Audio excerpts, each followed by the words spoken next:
Good morning, Monomoy. Today is Thursday, March 7th. It's the day 2 on our schedule. Please rise for the Pledge of Allegiance. I pledge allegiance to the flag of the United States of America and to the republic for which it stands, one nation, under God, indivisible, with liberty and justice for all. Class of 2022, all 9th graders, the flower bulb sale is extended to April 1st. If you have not picked up your packet from Ms. Corrigan's room in A221, you must go and get one. Teachers, if you're interested in any bulbs, please see a 9th grade student or Ms. Corrigan to place an order. All orders must be turned into Ms. Corrigan by Wednesday, March 27th. Hey, junior class, your after-prom party permission slips are now overdue. We will still accept them, but they must be in by Friday, March 8th. Don't miss your opportunity to attend the event to end all events, or at least prom. Interested in playing a spring sport? FamID registration is now open. Make sure you have an updated physical on file with the school and an up-to-date impact test on file with our athletic trainer, Taylor Murray. If you are unsure, please see Ms. Murray, and we'll be testing for impact tests held every day after school in the library starting Monday, March 4th to Friday, March 8th. A sign-up sheet will be on Ms. Murray's door. Do you love elephants? On Friday, March 8th, the Student Council will be visiting classrooms to collect donations for the Elephant Sanctuary in Tennessee. The sanctuary provides a safe, natural world for abused circus and zoo elephants, as well as provides several educational programs for schools around the country. Elephants are some of the most intelligent and compassionate animals on our planet. Please help them on Friday the 8th. Thank you. The second attendance challenge has already started. Anyone is eligible if they attend school every day, all day. The challenge will end March 29th, and all those with perfect attendance, no tardies, dismissals, absences, or excused absence. Hope to see you all next celebration. Let's break the record for the best attendance month ever. And for lunch, chicken Alfredo with broccoli. Now to Maggie with the weather. Thanks, Joey. For weather today, there will be some snow and rain down south that will be creeping up towards north. We shouldn't expect any snow and rain on Cape, though. Now for the extended forecast. Today, we should have mostly cloudy skies with a high of 27 and a low of 19. Friday, we should expect mostly cloudy skies with a high of 34 and a low of 29. Saturday, we'll have partly cloudy skies with a high of 37 and a low of 30. That's all for weather. Hello, Monomoy. I'm Charlotte, and I have some great news. Our world-famous Jossum Hour is coming back by popular demand. I'm here today with our principal, Mr. Burkhead, to discuss the specifics of our new Jossum Hour. Mr. Burkhead, can you tell me a little bit about our new Jossum Hour? Sure. First, I'd like to thank all of the students and the teachers for their patience. Jossum is the heart and soul of our school, I believe, and bringing it back is really exciting for me as principal, but I know a lot of people have also shared that excitement and anticipation. So we're kicking this thing off next week, and the good news is it's extremely similar to the original Jossum, which allows for a lot of flexibility in students to choose and have choice in some wonderful enrichment opportunities. It allows our teachers to offer some really cool things that they're passionate about. But it also allows for kind of a stress-free break in the day where things slow down a little bit and we're able to connect with friends socially, connect with teachers that we need to, and also for those students that are struggling, they will still be assigned an academic overtime in which they go and catch up. So the ultimate goal is that everyone's grades improve through Jossum. We know this happens because our data from the first time we ran it exists. So I think in those ways, Jossum is going to be very similar than the original. You mentioned some similarities to the original Jossum. What will be different? I think the big difference is going to be the accountability. The major theme, Be Somewhere, is going to be exactly the same, that you need to be somewhere. But in this new Jossum, we'll actually having scheduling software where students will actually schedule week by week with options where they'll be, and we'll also be taking attendance. So I think that's going to be a little different.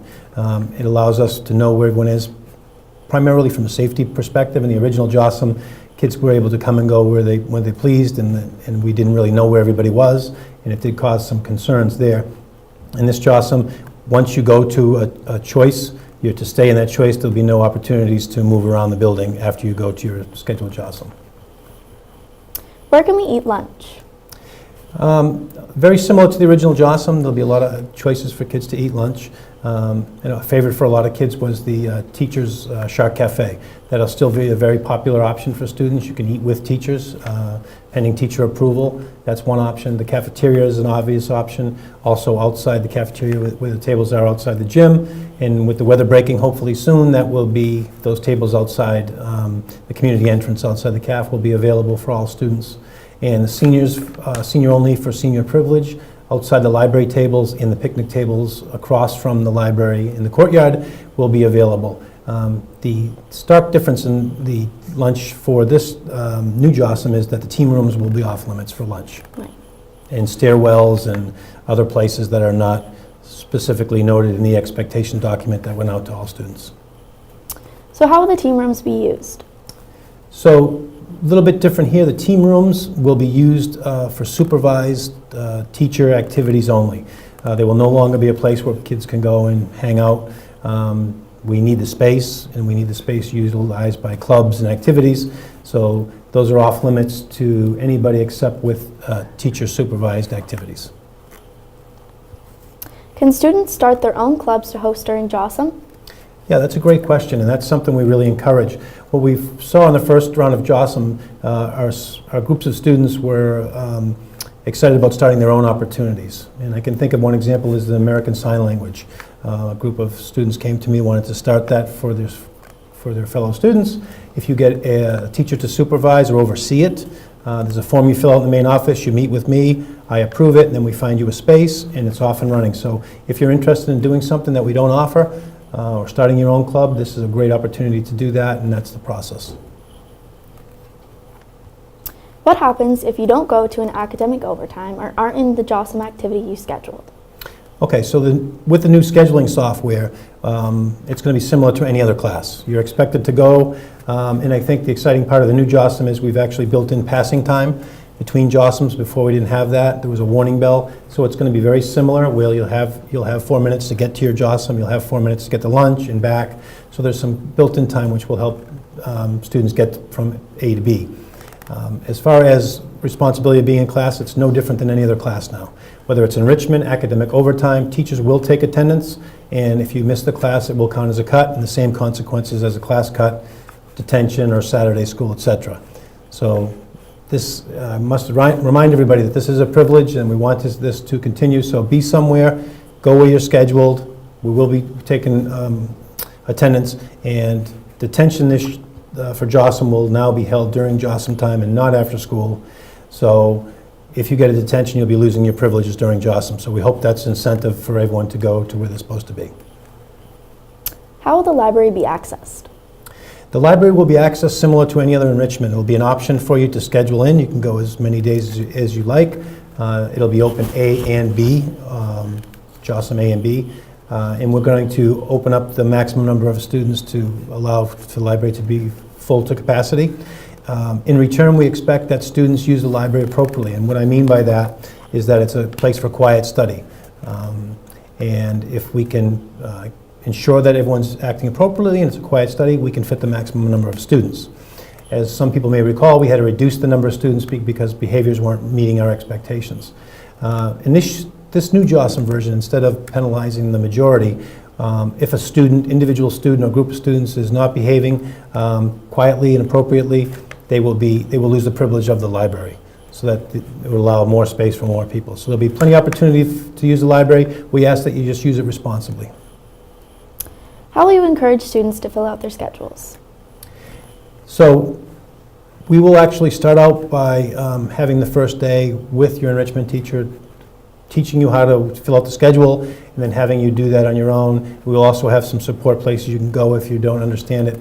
But after, I think, myself being trained in it, it's pretty user-friendly, and I think the students will pick it up pretty quickly. It's easy to use, and students will be responsible for filling out their full schedule. Again, each day we'll be printing out a report, so if a student doesn't completely fill out their full schedule and think they can take 2 lunches or do that, again, they'll lose privileges if they do that. So it's obviously strongly encouraged that you fill out your full schedule.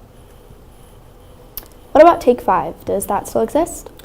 Take 5 will not exist under the new Jossam. Take 5 was actually added before we had Jossam, In the original JOSM, it wasn't in place as well.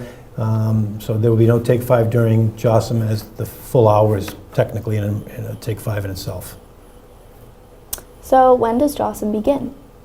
Well, the good news is that we're starting this right away. We're going to start Monday, March 11th, and you'll be reporting to your enrichment classes, and they'll be scheduled by A and B, so that'll be emailed out to all students. It'll also be posted on Aspen and around the school the rest of the week, so I'd highly recommend that you all find out which teacher you'll be meeting with. You should all know your enrichment teachers, but find out which block, A or B. You'll go that first day, you'll be trained on the software, fill out your schedule for the week, and then Tuesday, actually start enjoying the opportunities. Thank you, Mr. Burkhead, for joining us. Remember that JOSM will start on the 11th, and I hope everyone has a wonderful day.